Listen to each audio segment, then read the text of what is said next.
Hello, I'm Cinemod470, and Skeleton Crew isn't as bad as the Acolyte.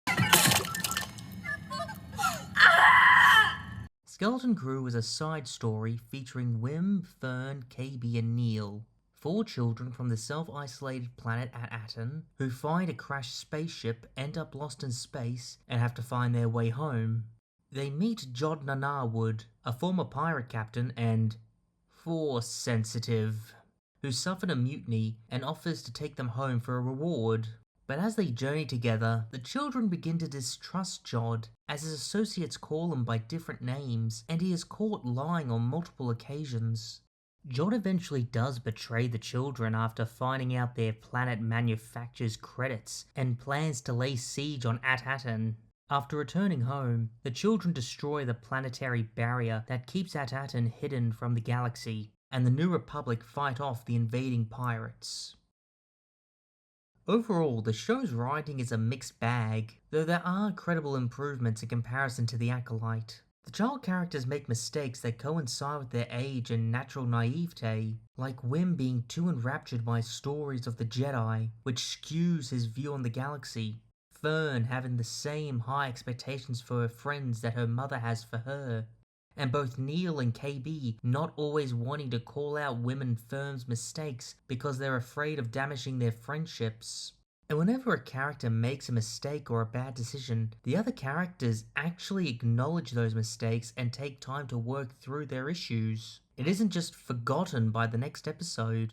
And the conflict between the children doesn't feel like some mandated gender war, but just a genuine conflict of differing personalities.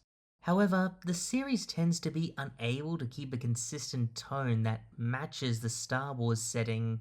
When the crew visit At-Akron, one of the many hidden worlds similar to At-Aten, which was in the middle of a planetary civil war, the writers don't fully explore the problematic issue of training children to fight in war.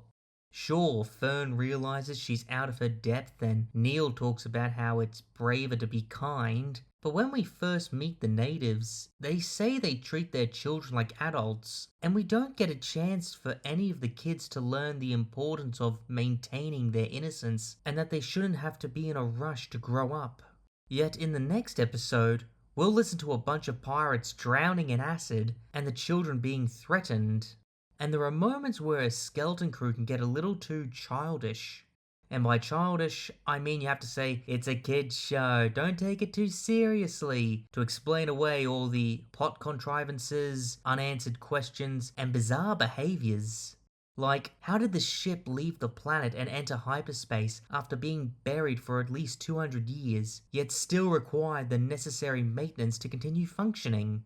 How did Fern know that telling SM-33 she killed the captain would make her the new captain? If it was Wim, it would make sense since he reads old Jedi stories and they could feature pirates. But Fern hasn't been shown to have any knowledge of pirate customs. Why did this one girl slide across the sand and gravel inside a broken down bus to avoid detection?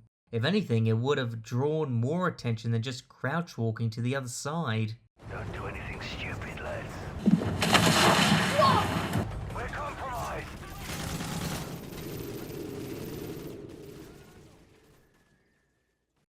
When the crew visit the Lanupa Spa, the writers establish that there is an increase in security due to the banking clan visiting the resort. Yet the security force is so terrible they can't repel a small army of pirates or even handle a single man with a group of children. And when Jod got to At-Aten, how come the parents immediately assumed he was the emissary from the Republic after igniting his lightsaber?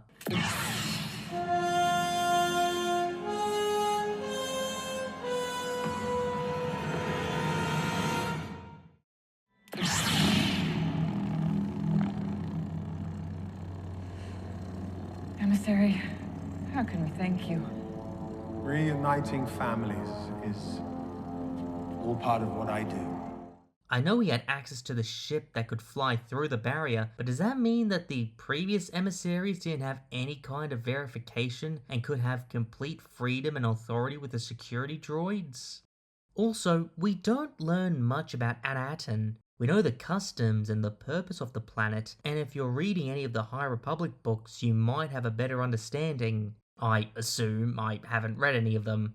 But we never find out why they were cut off from the rest of the galaxy. Sure, it makes sense that a money-making planet would be kept hidden, but why did it stay hidden? The supervisor who runs the planet knew that the Jedi were deemed traitors to the Republic, but how did it get that information? Especially when they established transmission signals can't pass through the barrier. Was someone sending messages in bottles?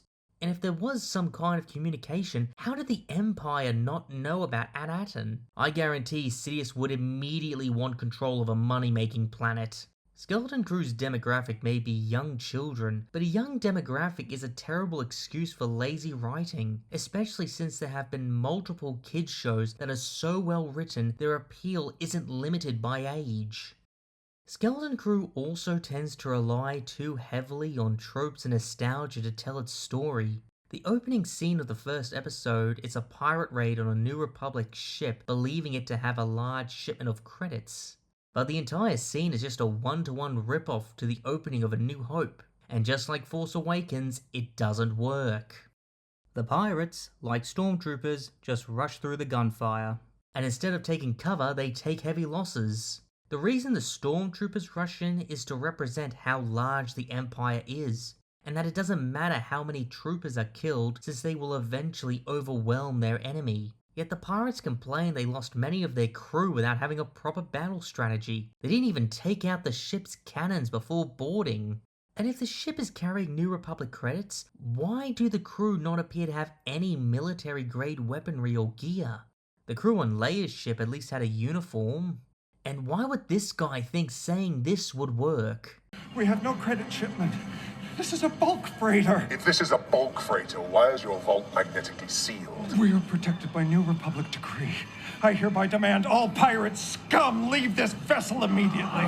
He might as well have just said, "Sticks and stones will break my bones, but names will never hurt me," and it would have had the exact same effect. The only reason this line exists is to tie to A New Hope. We intercepted no transmissions. This is a consular ship. We're on a diplomatic mission. And the reason that guy said it was because the Empire, though being a totalitarian government, was still a government who had a senate at the time and had to follow the law. When we are introduced to Wim's dad, Wendell, he's the stereotypical busy dad who works so often his son feels neglected and misunderstood. And only after Wim goes missing does he learn the error of his ways and becomes a better father. But we never know why Wendell puts in so much time at work. In the scene when Wim is called in to the principal's office for skipping class, Wendell is furious for being taken out of work and doesn't give Wim a chance to explain himself. If we were given time to develop Wendell's character before this scene and understand why it was so important that he had to focus on work so often, it would give the scene more nuance. Like, was it an important meeting because he was trying to impress his bosses? Was he working so hard because he had to provide for Wim's cost of living as a single parent? It would make the scene more tragic if we, the spectators, knew what made Wendell so angry, and not just make him look like a bad dad for Wim to resent. I get that the episode is meant to be from the kid's perspective, but adding Wendell's perspective would give him more dimension. Speaking of tropes, the children are introduced as stereotypical Amblin characters. The dreamer, the leader, the smart sidekick, and the other sidekick. But as the show goes on, they do get some development. Wim dreams of adventure and helping people, like the Jedi of legend, but after adventuring to the rest of the galaxy, he realizes it's too big for him to handle, especially since he's the reason the crew gets stranded in space. And though there are moments when he's scared of the very adult situations he's in, he does overcome his fear to help his friends. Fern is the tough, smart captain of the group, but because the group look to her for guidance, and her mother constantly wants her to be the best, the pressure wears her down, so she has to rely on her friends and lower her expectations from them. Neil is shy yet kind, and has to learn to be brave and assert himself to the group. KB is a cyborg who has to do regular maintenance on her body so she doesn't shut down. The cybernetics cause her to not do the same physical activities other children do, which leads to KB isolating herself and not speak up when she disagrees with Fern so that they can stay friends. But when her cybernetics freeze up on her, she has to rely on Wim's help.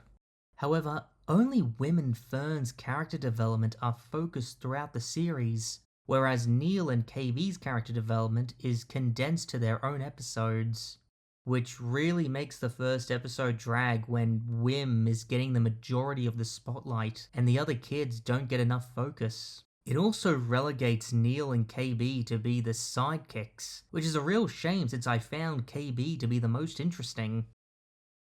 Jod Na Narwood is a Force-sensitive pirate captain who identifies himself as a Jedi to gain the children's trust. Due to the previous characters being based off ambulance stereotypes, I naturally assumed Jod was going to be the typical scoundrel with a heart of gold, but surprisingly, he didn't go in that direction.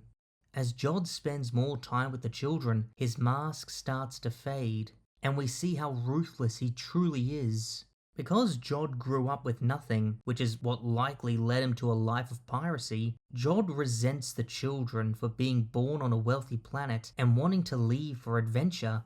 However, his character feels too MCU-y, because though he is intended to be this ruthless pirate captain who'll kill mutineers and threaten to kill children, he's also used for comic relief, which can detract from his intimidation. 33! Attack!